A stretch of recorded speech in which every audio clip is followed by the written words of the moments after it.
Hello, everyone. There is Okay. first talk of today. Please meet Good Dell and afternoon. Dobry dan, Belarus. How are you all? So, my name is Dylan Beattie, and they have invited me to come over here today to talk to you all about plain text. Now, a little bit about me, a little bit of introduction first. Let me just make sure I've got focus on the right window here. So, this is me, Dylan Beattie. I'm run a training company in London called Ascii. I used to do consultancy and stuff. With the whole pandemic, I switched. Now, pretty much everything I do is online training about how to do talks and online presentations, .NET, distributed systems, architecture, all kinds of cool and interesting stuff like that. I MVP with Microsoft, the Developer Technologies Group. I run the .NET user group here in London. I don't know if you've ever been on like LinkedIn and looked around at all of the different adverts and things for different jobs and people saying we need a rockstar developer, you know this? So I decided the best way to do this is to invent a programming language. So I invented a programming language called Rockstar so that everybody can be a rockstar developer. You can get on and you can check that out at codewithrockstar.com. And yeah, they have invited me to come along here today to talk to you about plain text. And I know some of you are probably thinking, well, how do you get a 45-minute talk at a software conference about plain text? Well, it turns out there's no such thing as plain text. When somebody says, hey, send me a plain text file, what they normally mean is send me a file I can open that doesn't need special software. Send me a file that I can just open in Vim or Notepad or whatever. And for me to be able to send you a file that you can just open using whatever application you've got there, I need to know quite a lot about you. For starters, I need to know what year is this? What language are you speaking? What kind of computer system do you have? Are you running Windows or Linux or Mac OS? All these kinds of details. So actually, plain text is really, really complicated. So we're going to backtrack. We're going to start right at the beginning, go back to the earliest encoding systems and look at how we ended up with this complicated situation about text and all this kind of stuff. Now, pretty much we invented writing. Human beings about 5,000 years ago, we came up with this way of expressing ideas using written information, and we invented alphabets and stuff. But it got really interesting about 150 years ago when we decided to mix writing and electricity, and we came up with the first telegraph systems. Now, telegraphs have the same problem as every other kind of information processing. Almost all the systems that we work on and that we use today, we got to solve three problems. How do you get useful information into the technology? This is called encoding. Once it's there, what do you do with it? This is information processing. And finally, once you've processed it, how do you get the information back out the other side? That's decoding. And when it works, somebody else, they get some results. They can do interesting things. They can make decisions with that information. Now, the earliest text encoding system in history was probably this thing. This is a Cook and Wheatstone telegraph system. It's used in England in the 1830s. And it's probably the first instance anywhere in history of using electricity to transmit text. Now, this system, it used 5 wires. And it used the system of little needles mounted on magnetic coils. And the way that you could read and write this, they didn't want to invent any complicated encoding systems because they wanted to be able to sell this to people with no special training, mostly people who worked on railways. So they came up with this idea. If you look closely at one of these telegraph systems, it actually looks like this. And what those 5 wires do is they create a circuit through 2 of these needles, and they deflect the needles. And so 2 needles deflect, and then you read where those needles intersect, and that tells you which letter it is that's being transmitted. Now, the interesting thing, this was electromechanical. There was no kind of technology or signals processing going on here, but they actually invented, this is the first text encoding system that was ever used anywhere in the world. And it's a weird encoding system because if you think about it, you've got these 5 needles, and each needle can be positive, negative, or 0. So the first text encoding system in history was a 5-symbol trinary encoding system. You send in plus minus and you read that off, and that tells you what letter came through at the other end of that system. Now, the problem with the Cook and Wheatstone system is these 5 wires. 5 wires was expensive. And this is when, there was no infrastructure, no phone network, no fiber optic.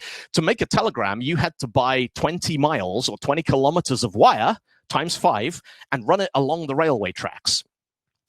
And this was expensive, and if anything went wrong with one of these wires, the system stopped working. So across the other side of the Atlantic, a guy called Samuel Morse was trying to figure out a way of building a telegraph that only used one wire by using different encoding systems to send that information.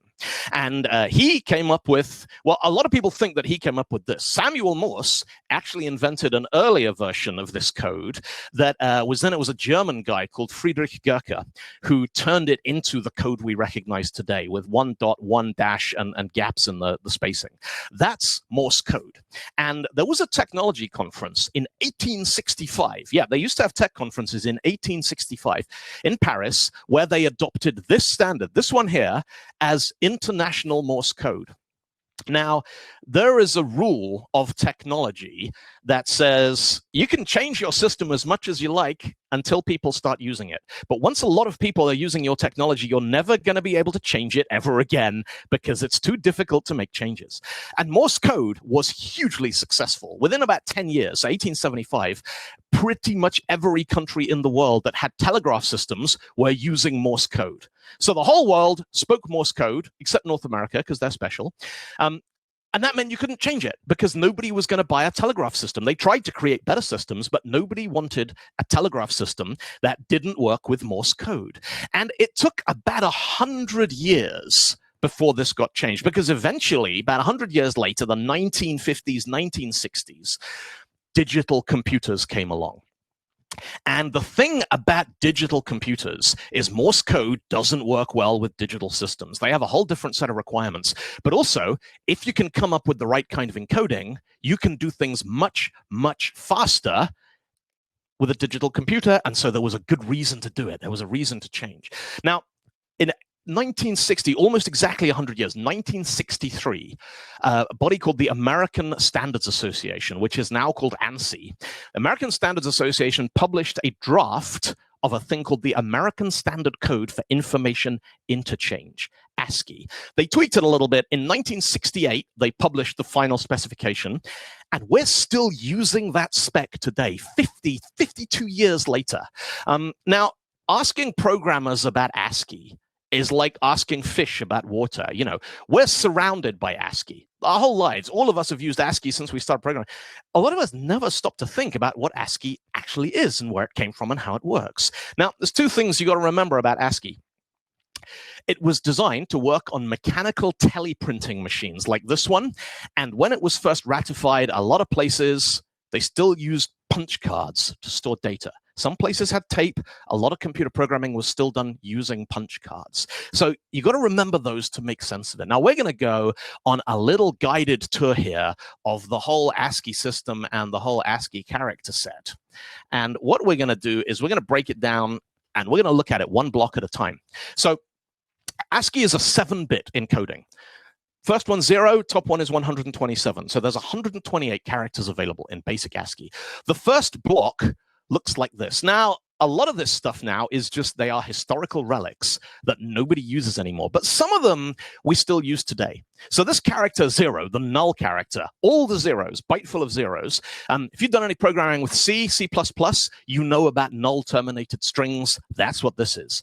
Byte full of zeros means you've reached the end of a string if you're using C-style languages. Start of heading, start of text. We don't use those. No one's used those for years. But the next one. Now, on the original teletype machines, if you look at your keyboard in front of you right now, there is a keyboard on it called Control, CTRL.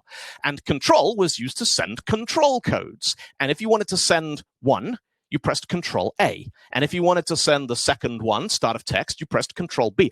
And if you wanted to send end of text, you'd press Control C.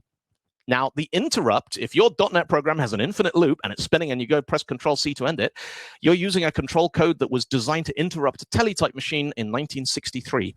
I think that's pretty cool. Enter text, enter transmission, inquiry, acknowledgement. We don't work with those. But the next one, bell, try this. Open a Windows terminal and type echo, space, press Control-G, press enter. And your Windows computer will go ping, because bell was the code used to sound a bell, ring a mechanical bell, and that still works today. Now we get into an interesting block. We got backspace, horizontal tab, line feed, vertical tab, form feed, carriage return. And some of you probably have come across this whole idea about carriage returns and new lines. And you ever stop to think about why we have this weird situation? So here is a mechanical teletype machine. Now, the thing you got to realize about these teletype machines is they had a thing called a carriage. This is the print head, moves backwards and forwards across the page, and they had paper on a roller. And you could control these things separately.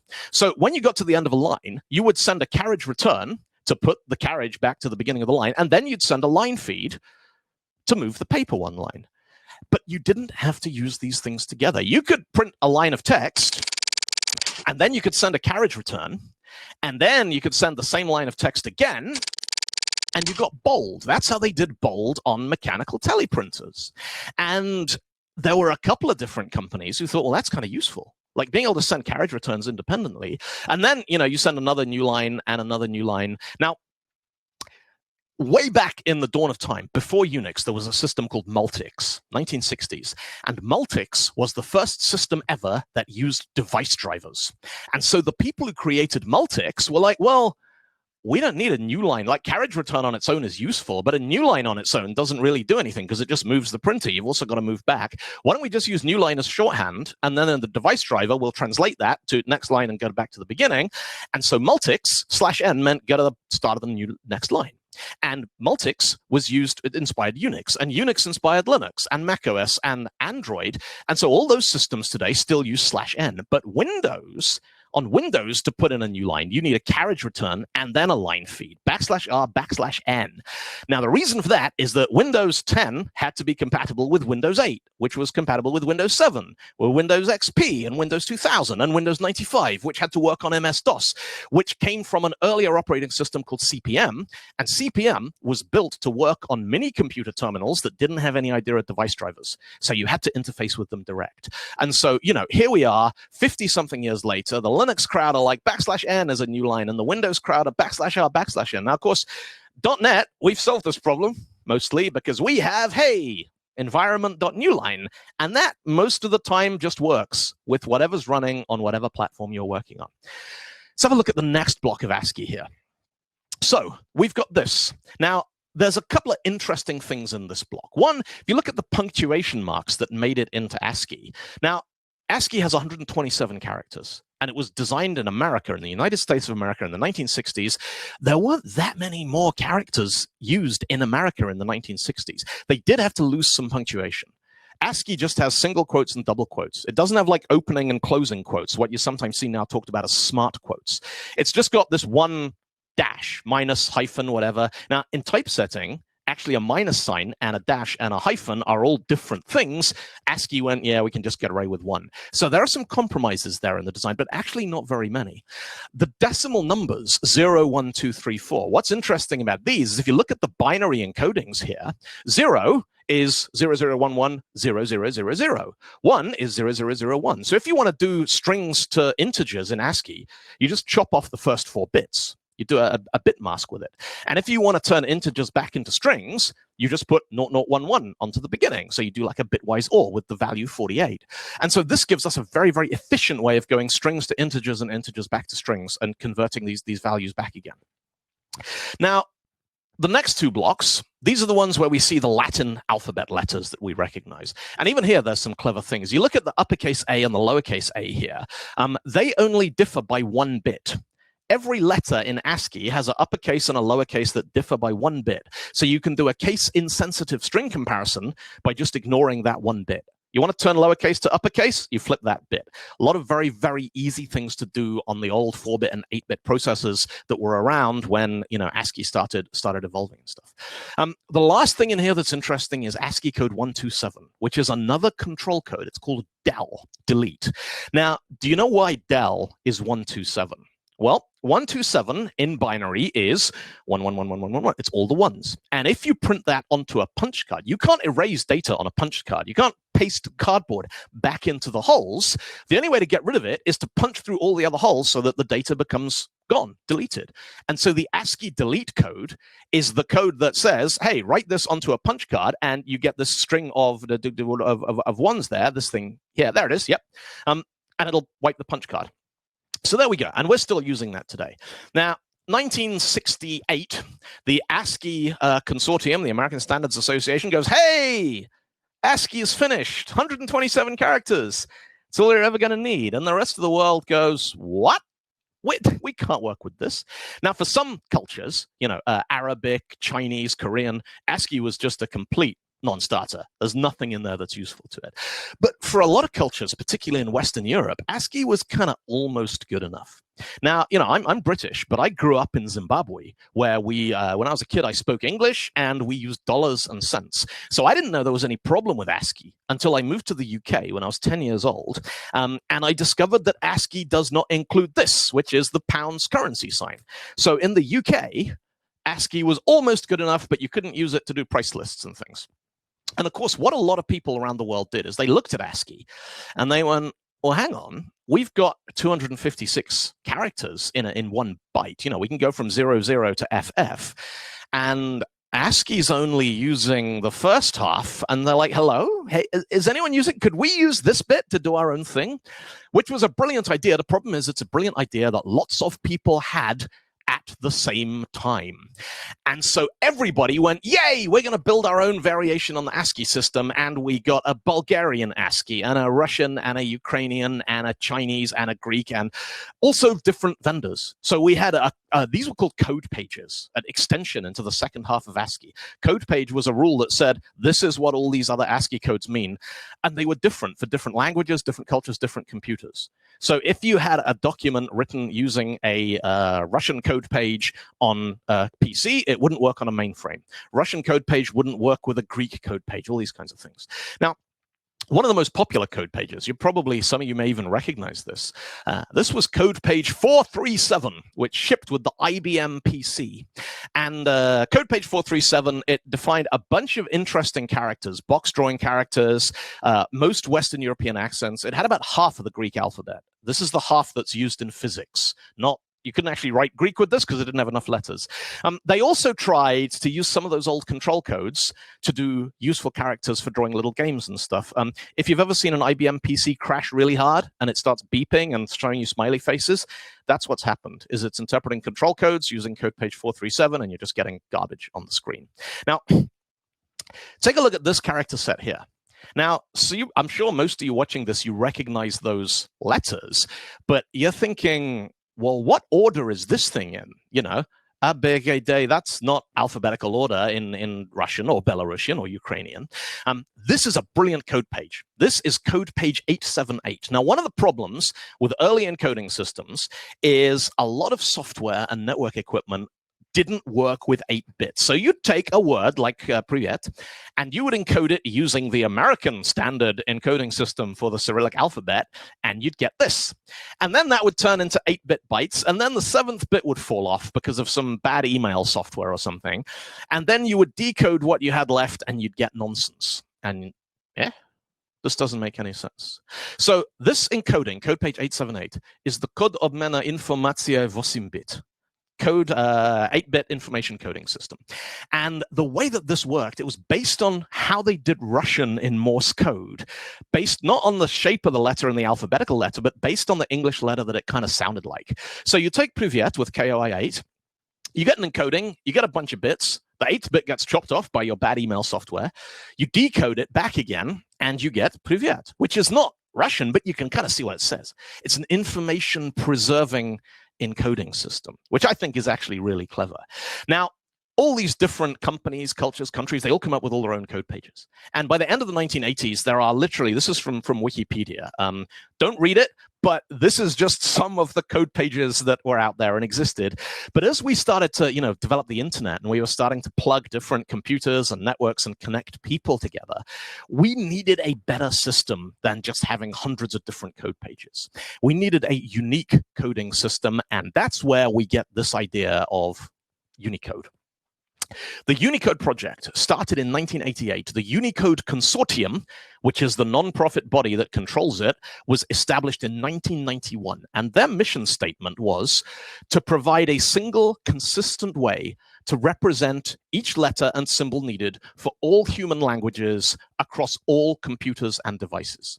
Now, this is a big deal. Let's break that down a little bit. First of all, a single way to represent every letter and symbol. So they needed to find every letter ever used in every alphabet, not just the ones that were still being used, but also things like Egyptian hieroglyphics and ancient Sumerian, so that Unicode could be used to digitize archaeology and historical documents.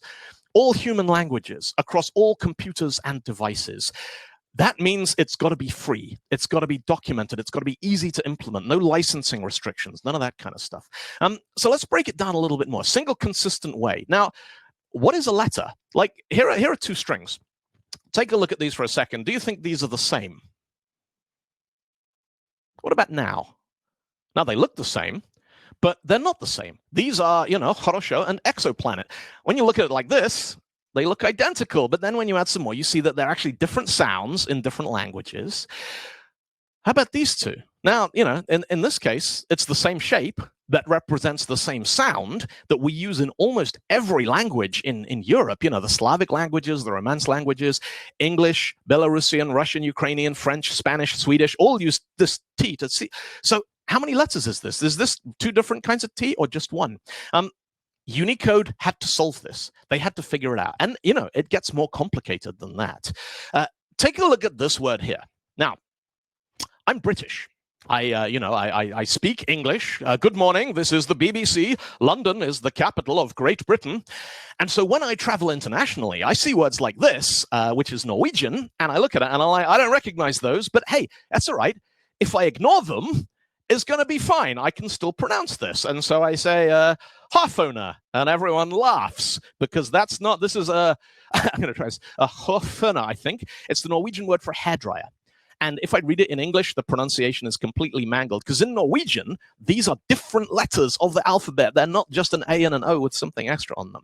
And, everybody laughs and I buy a round of drinks and it's all fine. And, sometimes this is no big deal. But to make things even more complicated, we got this long, complicated history of designers and typesetters borrowing stuff from other languages. Let's meet a couple of people here. So this is Francois Borda, who is a French archaeologist. And this is Motley Crue, American rock band from Los Angeles. And once upon a time, Francois the archaeologist went to the Motley Crue concert. Now, this sentence is definitely in English, but these characters here do not appear in the English alphabet because we got these weird conventions. In English, if we write a French person's name, we use the accents to write their name as if it was in French. This A and E joined together, that's an old-fashioned typesetting convention that some people still use for certain letters. And then the O and the U in Motley Crue, this is a thing called the heavy metal umlaut, which is rock bands from Britain and America who only speak English, put umlauts on things because they think it looks cool. The first time Motley Crue went to Germany on a tour, the audience were all shouting, Motley Crue, because that's how you pronounce these letters with umlauts, and they had no idea what's going on. Now, sometimes this is no big deal. Making Motley Crue look stupid is not important. They looked pretty stupid to begin with, but sometimes it can cause all kinds of problems.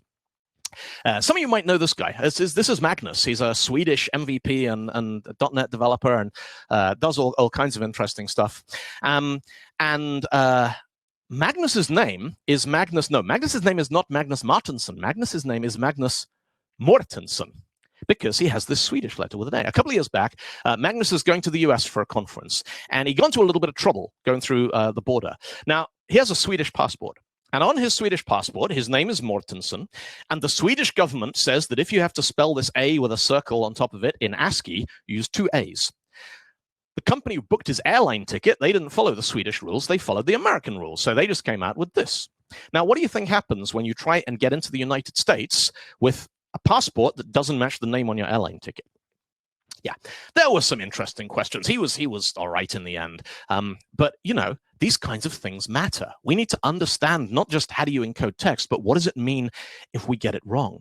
Now, have a look at this letter here. This is the surf from Francois, our archaeologist friend and Motley Crue fan. Now, there are two different ways in Unicode that we can write this character. One is Unicode says, yep, that's a letter. We'll give it a code point. This is what the Unicode codes are called. We'll give it 00C7. But we can also take the letter C and we can add this thing, code point 0327, which is a combining cedilla, which will combine with any other character to add this accent to it. So now we end up with two characters which look the same and behave the same and sound the same, but are they the same? You know, are these equivalent?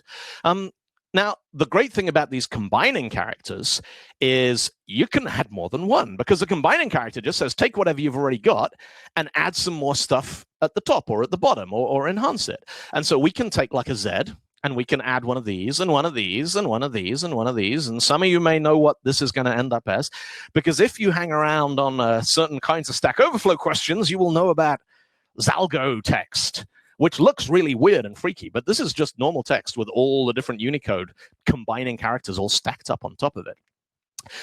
But if we get two things like Francois and Francois with a combining character, are they the same? Should we treat these as the same string? What about if it's not just a character? What about if we actually have two different letters in our alphabet? Because the C in France, that's just a letter C with an accent. That's not a letter in the French alphabet.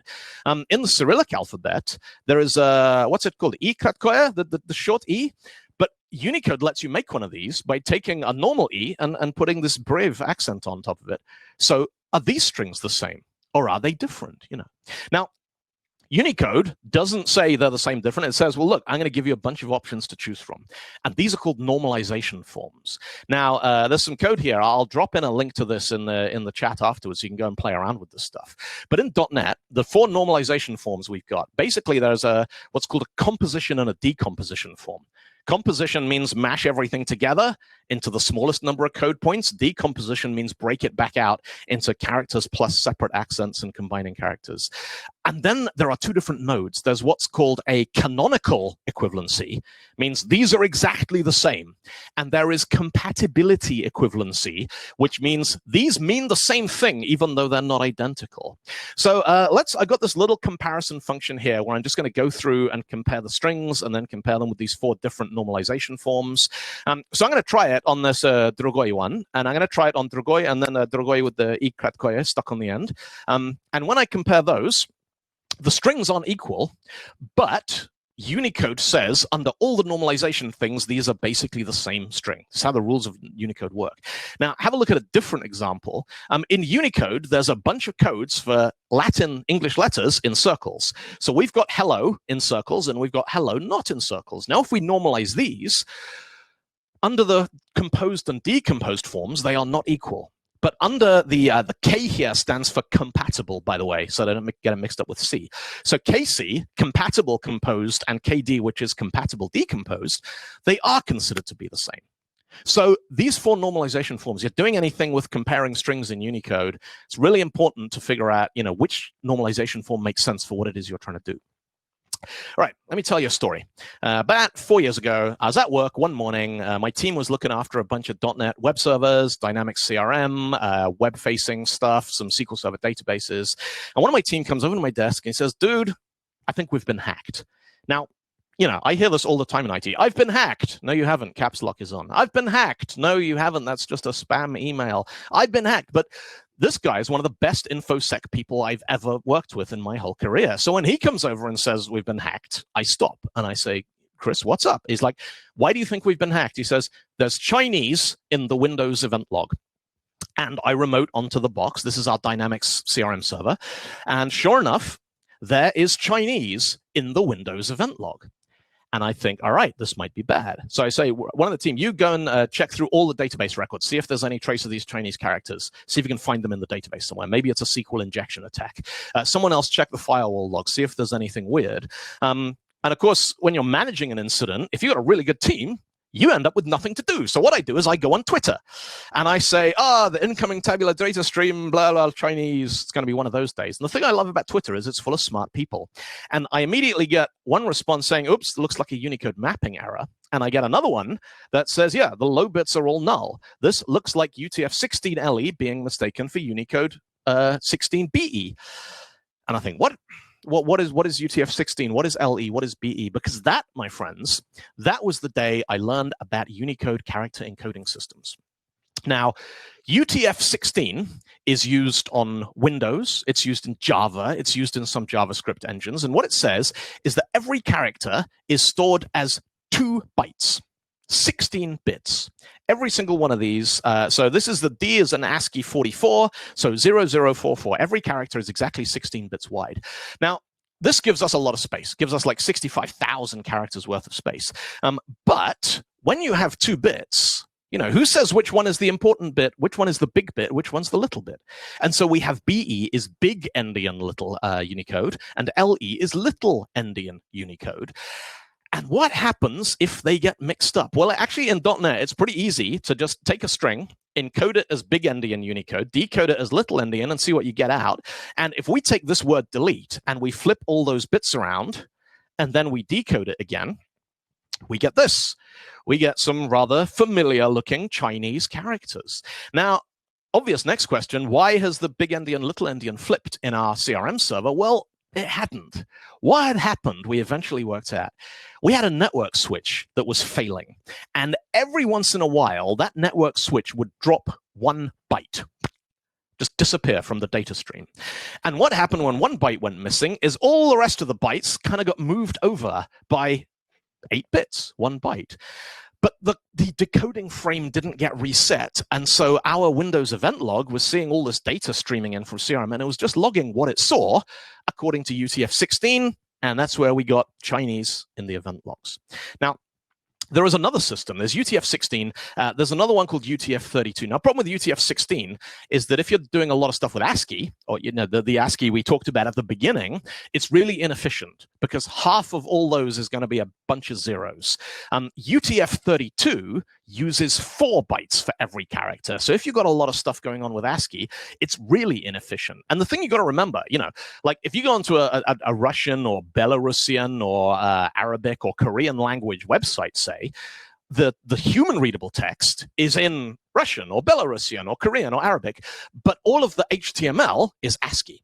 All of the CSS is ASCII. The JavaScript is ASCII. Source code files are ASCII. So even internationalized documents, they still tend to have a lot of ASCII going on, which means storing ASCII using 16 or 32 bits is really inefficient. Uses too much memory, too much bandwidth, too much disk space, too much all kinds of things. Now, they also have a problem that they are not backwards compatible. UTF-16, if you open that in old-fashioned text editor, you get D, and then kunk, and then E, and then because it doesn't know what the other bits in here mean. So it doesn't look particularly good.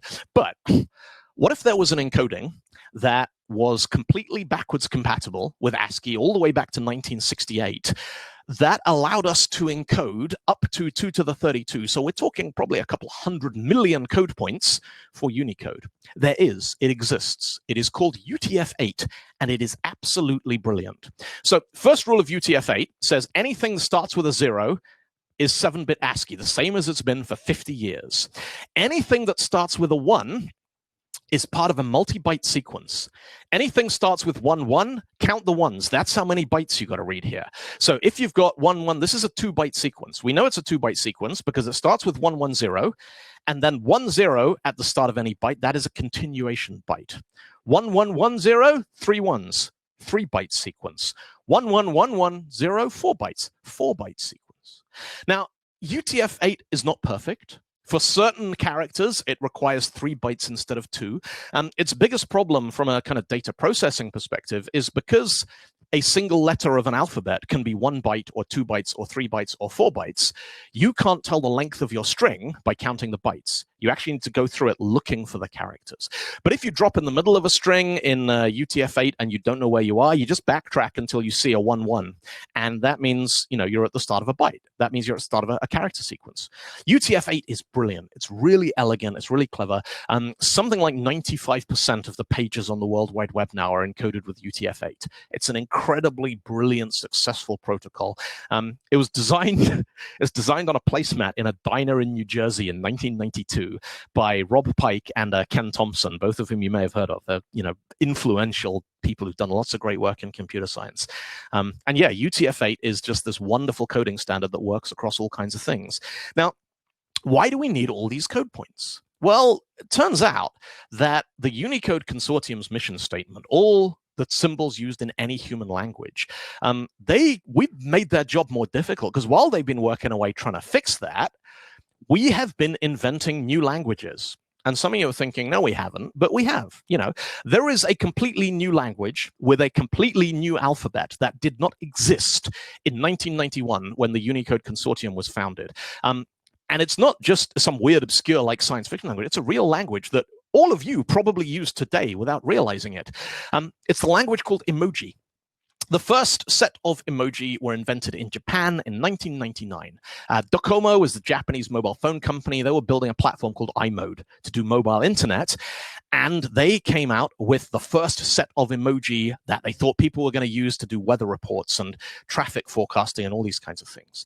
This took off in a big way in Japan, which meant in 2008, when Apple launched iPhone in Japan, they had to support emoji, otherwise no one was going to buy it. Once it became part of the iPhone, emoji spread around the world. It became hugely successful, and people started asking questions. Why is there emoji for sushi but not for tacos? Why are the doctors and the chefs and the police officers in emoji all white guys? I mean, they weren't white. They were that kind of yellow Simpsons cartoon color. But, all the police officers were men, and all the pilots were men, and all these kind of things. And people ask questions like, why is the flag of Israel in emoji, but the flag of Palestine isn't? And it got quite complicated. Now, in 2015, Unicode took a massive step towards diversity because they introduced the way of changing the skin color, skin tone used on most of the people emoji. The way they did it's actually really clever. You remember we talked about combining characters, like a C with a cedilla. What they did is they said, all right, we'll take this code point here, the 1F44D, thumbs up, and we'll add an accent character that is medium dark skin tone. So if you combine these two characters together, you get that. Now, this is brilliant, and this works on almost all of the emoji in the character set, using a convention that was designed as part of Unicode 1.0 all the way back in the 90s, before emoji even existed. And every year now, they keep adding loads of new emoji. And all these new emoji have a whole bunch of different options and configurations, because human beings are a really, really diverse bunch of people. But if we tried to create a code point for every possible combination of skin tone, gender, relationship, occupation, all these different kinds of combinations, we'd run out of address space really quickly, even with 4 bytes of encoding. So they used another legacy feature to the rescue. Say we want the Unicode glyph of female astronaut. Well, there is no such code point, but what there is the woman emoji. Then there is a thing called a zero-width joiner, zwidge, which is a Unicode instruction that says, join these things together to make another one, and there is an emoji for rocket. So the female astronaut emoji does not have a code point. It is a set of 3 code points. It's called a zwidge sequence, zero-width joiner sequence. Woman, zwidge, rocket. If you want a female astronaut with dark skin, boom, woman, add the skin tone accent modifier, plug in the zwidge, put rocket on the end of that. That's how we get all these different combinations. Now, flags are a really interesting one, because there's actually 3 different ways in emoji to create flags. The flag of Belarus is defined in the emoji character set because there is a block of Latin letters called the regional symbol indicator symbol letters. And if you stick 2 of these together, it says this is an ISO country code. Go and look it up, draw that flag. England is not a country according to ISO. It does not have an ISO country code. So to draw the flag of England, we use a different technique, which is a black flag. Now, in the original Unicode spec, there was a bunch of things called tags, which were designed to decorate a character to explain what language it was in. No one used them. So in 2010, they were removed from the emoji spec and they were deprecated. But then people started using them to do things like, well, this black flag is GBENG, Great Britain, England. And so in 2015, they were put back into the Unicode specification. So this is how you do tagging. And you can do this for England, Scotland, Wales, and I think the flag of Texas is in there as well now. And if you want to do the pride flag, this one is a zwidge, just like we did for the female astronaut. This is a white flag, a zero-width joining character, and the rainbow emoji. So we got 3 different techniques here, all used to create flags. Now, if you try this on Microsoft Windows, you'll notice that on Windows, the pride flag, the transgender flag, and the pirate flag work, but none of the other flags do. Now, you might be wondering why that is. Does anyone recognize this? It's the flag of Taiwan. Now, Taiwan is an independent country, or is it? Taiwan says it is. Taiwan says it is a country called the Republic of China, not to be confused with the People's Republic of China, which is the country across the other side of the Taiwan Sea. Now, if you go into your iPhone, and I did this yesterday to get these screenshots, you can type the flag of Taiwan. Go into your regional settings and set your phone's location to China mainland. And then when you go back and look again, the Taiwan flag has disappeared. It's not there. You can't type it. It's missing from the keyboard, and it will not render anymore. Because in China, the flag of Taiwan will get you in all kinds of trouble. And for whatever reason, Apple decided it just wasn't worth it. Now, on Microsoft Windows, there are no country flag emoji at all. If you look at my profile on Twitter, I got this thing, the EU flag. Now, it displays there because Twitter's web software translates them from emoji codes into graphics and puts them in the web stream. But if I go to edit my profile, that falls back to a Windows text box and the flag disappeared. So there you go. Regional flags, 3 different ways of doing it. But then you get into a whole bunch of politics about whether Taiwan is a country and whether the people whose market you're trying to sell into agree with you or not. And so character encoding, plain text, suddenly gets really complicated and political. And we're on the home stretch. The last thing that I want to show you, we've looked at all these languages, symbols, ways of combining information to put certain kinds of shapes on a screen. But there's one more thing I want to tell you about, how to get the text back out at the other end. Now, font rendering and stuff, that's a whole topic all on itself. But there's a little neat detail I want to share with you. If you look at the logo for my company logo looks like this. And if you look closely, you'll see that the T and the I are actually joined together in a single character. Now, that's not Unicode. This is just ASCII text, URSATILE. That's all that's going on here. This is a thing called a ligature. And a ligature is a font feature where this font, this is Lato, is the house font that I use for all my stuff. That has a rule that says if you see a T and an I together, replace them with this symbol, which I think looks pretty nice. Now, the great thing about ligatures is that they work with any kind of text file if your operating system supports them. Have a look at this chunk of code here. What language is this? Now, it looks kind of weird. We got these little, pointy symbol. Like you look at this one, can I reach that far across? Oh, no, I've run out of green screen. But we got this one down here. Have a look at that. And we've got this arrow shape in here. What are they? Well, they're just ASCII. They are regular ASCII rendered using a special font. That font is called Code, and you can go out and you can download it and you can install it in your IDE, and it replaces lots of common programming symbols with these cool little glyphs like triple equals and equals not equal to and slashes and stuff. So that's really cool, and it's possible thanks to ligatures, which is this font feature. Nothing to do with the code at all. It's just how it gets displayed on your screen. And the last thing I want to wrap up, we have about 2 minutes left, is a couple of years ago when I visited Belarus for the first time to speak at .NET Summit back in, I think this was in 2017. I was out, I'd never been to Belarus. I was in Minsk and I was walking around taking pictures and looking at stuff. And I had this weird moment. I was like, I can't read Cyrillic. I've learned a little bit since then. At the time, I couldn't read it at all. So I couldn't read Russian or Belarusian. And I couldn't read the signs, and I couldn't read the notices, and I couldn't read the restaurant menus, but I could read all the cars' license plates. And I thought this was interesting. And I did a little bit of digging, and, I discovered this fascinating thing. Now, in 1968, there was a thing called the Vienna Convention on International Road Traffic that made a set of rules, and one of those rules was if you want to drive your car internationally, you are only allowed to use Latin letters on your license plate. Now, this is 1968 when Belarus and Ukraine and Russia were all part of the Soviet Union, and Soviet license plates didn't use Latin, they used Cyrillic. Now, it turns out that apparently if you wanted to drive your car out of the Soviet Union, you had to get travel permits and all kinds of complicated paperwork. But when you got to the border, they would give you temporary license plates, which were different, and you had to give them back when you got home. Now, when Soviet Union, ended in the 1990s and all the various republics became independent, a couple of countries like, most of them got a new car registration system, and Belarus and Ukraine both got the E character, and they started using that again because it's part of their alphabets, even though it wasn't in Russian. And I did a little bit of digging, and I discovered this. If you take the Cyrillic alphabet that's used in Belarus and Ukraine, and you plot it next to the Latin alphabet, and then you circle the bits which appear in both alphabets, you get the exact set of characters which you are allowed to use on Belarusian license plates. and Ukrainian license plates.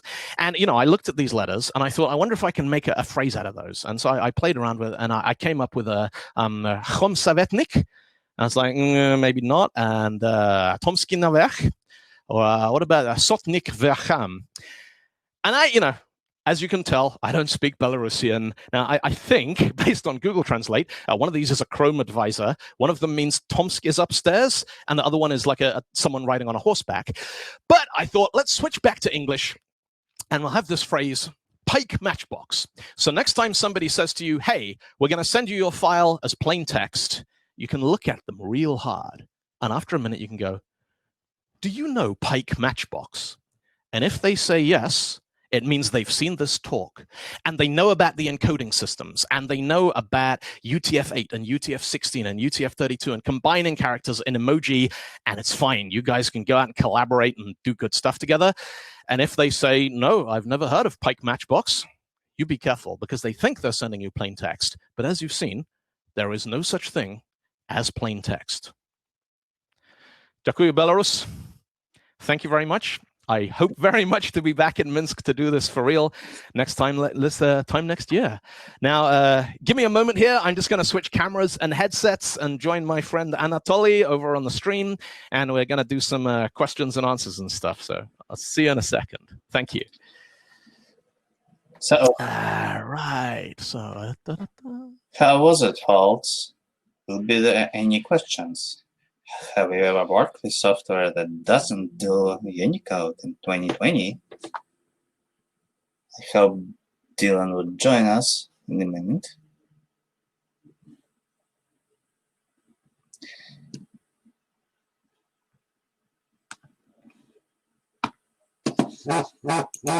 So, okay.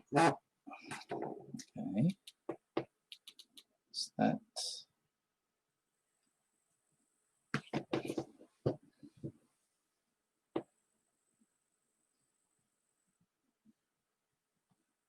You should be able to hear me, and hey, привет, Anatoly. Hi, Dylan. How are you? Как дела? I'm good. How are you?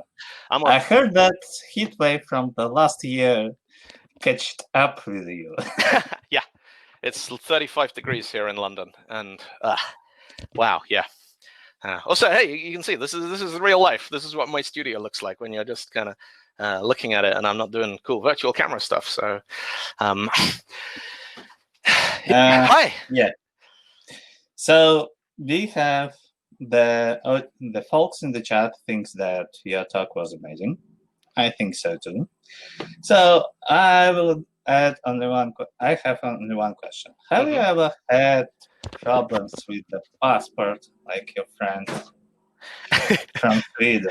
I haven't had any problems, but I have every year I get a visa to go and visit Russia, and every year when they write my name, Dylan Beattie, in Cyrillic, they write it differently. So 2 years ago I was Dylan Betty, and last year I was Dylan Beattie, and one time I was Dylan Beatsy. But it's never been a problem. So, and actually, I have a Russian visa this year that I don't think I'm going to use because of the whole pandemic lockdown thing. No one's traveling. But no, I've never had a trouble getting across the border with my name and my passport. But my name is all Ascii, so I'm internationally compatible. I'm not. Okay, so there are no questions in the chat, folks. If you have questions have you ever worked with .NET's Rune class /API? What do you think about in regards to the dealing with raw Unicode code points? I have not worked with the .NET Rune class. The only language where I've worked with runes is Go. Give me a second and just get some air in here. So I worked with Go a little bit, building embedded systems for Raspberry Pis, and Go has a Rune class, which I worked with a little bit. Which is kind of interesting. But no, I don't know very much about it. I've certainly not worked with runes in .NET. And what do I think about it in regards to dealing with raw Unicode code points? I kind of broaden the question out a little bit, because one of the themes that I hope kind of came through in the talk today is there's a lot of things where there's a way of doing it that's very, very simple if you don't care about edge cases. Like, ASCII was a bunch of Americans going, we don't care about the rest of the world. We're going to build a system that works for us. And that was very, very influential. And, you look at how different languages, so there's a thing called Romaji, which is an entire writing system, which is for writing Japanese using ASCII. And so, every time you're like, well, what are we going to do? Are we going to adapt to something that's easy for the computers and inconvenience people? Or are we going to try and create an experience that feels inclusive and natural for all of the people who are using our system, but becomes much more difficult to work with as developers and programmers? And, I think it is every programmer should understand Unicode, and everyone who's building any kind of software in 2020 should understand, code points and combining characters and how emoji work, and UTF-8, UTF-16, UTF-32. There's even a thing, there's UTF-7, which is if you need to, UTF-7 is designed for sending Unicode in the headers of SMTP email, because SMTP is only a 7-bit protocol. It doesn't support 8-bit text. So if you want to send like Russian email headers, you have to do them using 7-bit encoding, which is just weird. You turn it into base 64, and then you wrap that inside a plus. But we don't really use that very much anymore. But it's important that people know about this stuff. Because, as you know, the example there with the Chinese in the event logs from the CRM network problem that we had, I had no idea. Like, and you saw how quickly when I put that on Twitter, there were 2 people who knew about UTF-16, and if they hadn't had that, we could have anything. We could have ended up calling the police, being like, we think there's Chinese hackers breaking into our system.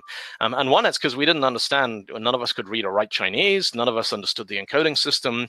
We didn't have the knowledge to understand and diagnose what was going on in that situation, and we just kind of freaked out a little bit. And so I think the first rule of anything is look a little bit deeper. Like, you think it's Chinese, but dig one level deeper. Have a look at the byte stream. Does that make sense? And you'd be like, hang on, 0044 0060. That looks a little bit like ASCII to me. And it's great that there are these amazing APIs. The Unicode APIs in .NET are good. I've worked with them lots to do lots of different things. I've worked with interop between .NET and old like Visual Basic 6 COM components, where you have to turn everything into Windows code page 1252, which is horrible. But it's understanding what's actually going on. There's the law of leaky abstractions. It's like, hey, Unicode, you can just treat it as text right up till the point when one day you can't treat it as text because something went wrong. And at that point, you want to understand one level deeper than where you do your job. So if your job is text processing, like you're building web pages and spell checkers, understand the encoding systems. If you're working on encoding systems, you want to go down and understand network protocols and bits and parity. If you're designing network protocols, you need to understand physical transport layers and hardware considerations. And I think that's just a really good rule. If you're working with the Rune class, yeah, brilliant, but understand, how would I do this if I didn't have the Rune class? What's the problem it's actually solving for me? So we got any other questions? I see we've got a bunch of people watching on the stream. One of the things. So yeah, people are. I'm just looking through the shy. chat as well. Yeah. Yeah. So if you have any questions to Dylan, please join him in the speakers room. He will be there for half an hour. Yep. Or so, and answer all your questions. Don't be shy. Join with your video and audio. It's really engaging to talk to your people if we can see you and hear you. So do try that. Also, the fun thing about online conferences, if anyone has questions that are about like how do you do something in .NET, I'll just bring up Visual Studio and I'll show you, and we can do it with like screen shares and stuff. So, which is also kind of cool. Yeah, that's actually cool. In the meantime, we are going to the coffee break, and in 10 minutes we will have Neil Stannis, The Rise of Software Supply Chain Attacks. And due to technical issues, there will be no speaker's video, but we will catch him at the questions and answer part. Thank you, Dylan. I really hope to see you in person. I hope so too, man. Yeah. See you. До свидания.